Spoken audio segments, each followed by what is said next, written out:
So for the last year and a half, I have been using the Sony Bravia 8 TV in my main home theater setup, and now we have the Sony Bravia 8 Mark II, which does bring some small but very important upgrades. Now, the reason why I like Sony TVs so much is because I find that they give you better color accuracy, they give you better gradients, and since they are just using Google TV, the operating system stays fast and snappy even after a few months when compared to other TV brands out there. So let's check out the Sony Bravia 8 Mark II and let's see what's new from the original Bravia 8 TV. Now, when it comes to pricing, the Sony Bravia 8 Mark II has a retail price of $3,500 for the 65-inch model, which is the one that we have here. However, this TV also comes in a 55-inch version as well. But more importantly, Sony has actually been putting out some very big deals and bundles when it comes to their home theater stuff. So if you want to pick this TV up, it'll be linked down below, or you can always press on the YouTube shopping button. And if you want to further support the channel, then you can always watch some of the related videos in the description down below. Now, one of the biggest critiques that I had about the Bravia 8 was that its front panel was very glossy. Before I actually got the Bravia 8, I was actually using the Sony X90L, which is an LED TV, but more importantly, its front panel wasn't as reflective. So it was a good TV to use while in a bright room with lots of natural sunlight because reflections weren't as big of an issue. But with the Bravia 8, since the screen was just so reflective, it was very hard to use in a bright room. Because anytime there was a dark area on the screen, it was just a full-on reflection, and even if you have a brighter lit areas on the screen, you could still very easily see anyone's reflection. However, with the Bravia 8 Mark II, this front panel isn't as reflective as the original Bravia 8. Now, this front panel isn't as matte as the front panel found on the Sony X90L, but it's a good halfway point between the X90L and the Bravia 8. So with the Bravia 8 Mark II, you're gonna have an easier time watching TV with this screen while in a bright room than with the Bravia 8, because reflections aren't going to be as intense. Now, when it comes to the actual picture quality of this TV, since this is an OLED TV, the Bravia 8 Mark II is going to give you pitch blacks, unlike an LED TV, like let's say the Bravia 7 or the aforementioned Sony X90L. And since the Bravia 8 Mark II is able to give you those pitch blacks, that's going to mean a better contrast in your images, which is going to mean that your movies are going to pop more than they would with an LED TV. And personally, I do prefer Sony's TVs over Samsung's or LG's TVs because I feel Samsung's TVs like to lean towards a cooler color palette, as in they always have a hint of blue to them, and with LG TVs, they always have a little bit too much saturation, so colors are usually over-exaggerated. Whereas with Sony's TVs, their colors are usually more accurate, but also they give you better color gradients, which is going to give you a more lifelike picture. Now, the original Bravia 8 also has the same characteristics as the Bravia 8 Mark II. However, the main performance difference between the Bravia 8 and the Bravia 8 Mark II is that the Mark II actually has better peak brightness than the original Bravia 8. So this means two things. First off, you're going to have a brighter screen, which is going to mean better viewing while in a brighter room, or if you're someone that watches TV in a blacked out room, then you're just going to have a brighter screen, which I feel is always better. But also, since the Bravia 8 Mark II has better peak brightness than the original, the Mark II is going to be able to keep better details and gradients in brighter lit subjects.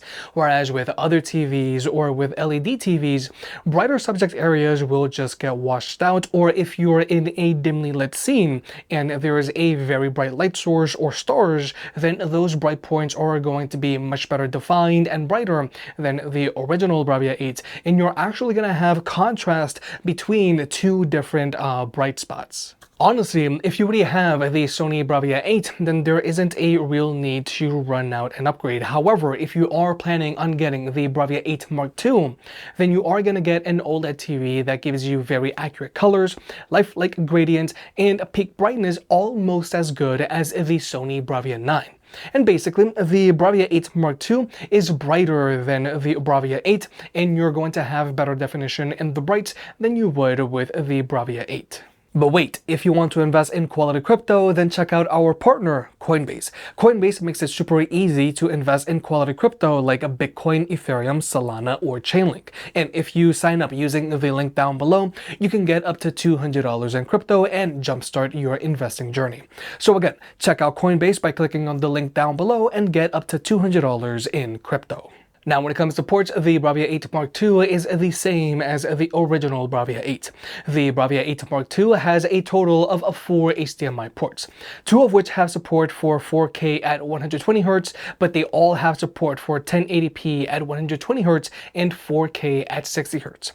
Basically, if you're going to be plugging in your PlayStation, you want to plug it into HDMI port 4, because HDMI 3, this is your HDMI eARC port, so this is where you want to plug in your soundbar. And if you are going to use a soundbar with this TV, then you do want to use a Sony soundbar, like either the Bravia Bar 8, Bravia Bar 9, or the Bravia Quad, so that you can take advantage of acoustic center sync. Now, what acoustic center sync is, you're going to be able to use your TV's built-in speakers in conjunction with your Sony soundbar, so your TV is going to act as a center channel. Now, you can use this TV with any soundbar out there, but if you were to use it with a third-party soundbar, like from something from Bose or Sonos, then you won't be able to use your TV's built-in speakers as well, which I personally really feel is a shame, because you're just letting these perfectly good built-in speakers just go to waste. Because having the additional center channel is really helpful, especially when it comes to hearing dialogue. And also, keep in mind, acoustic center sync is a feature that you'll only find on the Bravia 7 and up. If you have a Bravia 5 and below, then these TVs don't have acoustic center sync. But also, another really cool thing about the Bravia 8 Mark II is that you can actually have your audio playing from 2 systems at the same time. So you can have your TV's audio playing through your sound system. That means either your TV's built-in speakers, or if you have a soundbar, or if you're using the Bravia Quad, but you can also have your TV audio playing through a pair of headphones or neckband at the same time. And I feel that this is super useful, especially because if you have someone that's hard of hearing, they can still be able to watch whatever you're watching without you having to blast your TV's speakers. Or if you want, you can just have your audio playing through your headphones, which is going to be great for late night viewing, because then this way you're not going to disturb the rest of your household. Now, like I mentioned at the beginning of this video, besides picture quality, one of the reasons why I like Sony TVs so much is because they're just using Google TV as their operating system. Now, I know there's a whole lot of privacy concerns when it comes to smart TVs in general, but at least with Google TV, I have found that ad placements are much less intrusive than ad placements found on other TV brands out there, especially Samsung and LG. But more importantly, I have found that Google TV stays snappy and fluid for much longer than other TVs. Because with both my Samsung TVs and LG TVs, which I do use regularly, their operating systems are constantly having issues. Specifically, apps crash or they refuse to open, which means I have to regularly restart these TVs. Whereas with all of my Sony TVs that are using Google TV, they just work. And the only thing that I wish Sony did do with the Bravia 8 Mark II was increase the onboard storage, because both Bravia 8 TVs have 32 gigs of onboard storage, so I would really like to have seen them increase it to at least 64 gigs. So even if your streaming apps get really big software updates, your TV will still work smoothly. And finally, when it comes to gaming on this TV, like I mentioned earlier, you do want to plug in your PlayStation into HDMI port 4 so that you can get 4K at 120Hz. But the thing that I really like about Sony's TVs is that you can also go in and adjust the size of your screen for gaming. And this is super useful because there is such thing as a too big of a screen. But if you're playing an RPG game, then you do want to go as big as possible if you like. And also, since this is a Sony TV, as long as your PlayStation is on the same Wi-Fi network as this TV, you'll actually be able to stream games to this TV while your PlayStation is in another room. However, this is something that you should only use if you're playing a really casual open world game, because when you're streaming your PlayStation 5 games, I have found that picture quality just isn't as good as if you were to have your PlayStation directly connected to your TV, but also there is a slight delay. So this is not a setup that you want to use if you plan on playing some type of a ranked online game. So with all that being said, the Sony Bravia 8 Mark II is a great OLED TV to consider.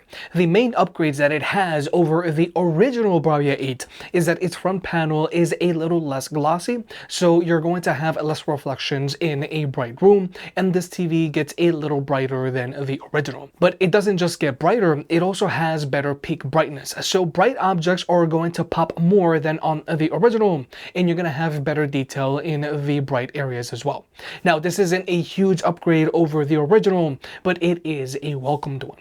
But nonetheless, since this is an OLED TV, you're going to get pitch blacks and great contrast. And since this is a Sony TV, your colors are going to be more accurate, and you're going to get a deep gradient, which is going to lead to a more lifelike picture. And from a usability standpoint, since the Bravia 8 Mark II is using Google TV, this operating system stays smooth and snappy, so switching between your streaming apps is super convenient. If you made it this far, I guess you enjoyed the video, so hit the like button and get subscribed. If you want to pick any of the products up, they'll be linked down below. And if you want to further support the channel, check out the merch. I made some shirts and hoodies that look and feel great. And you know I can be very particular, so I'll only slap my name on something if I'm really proud of it.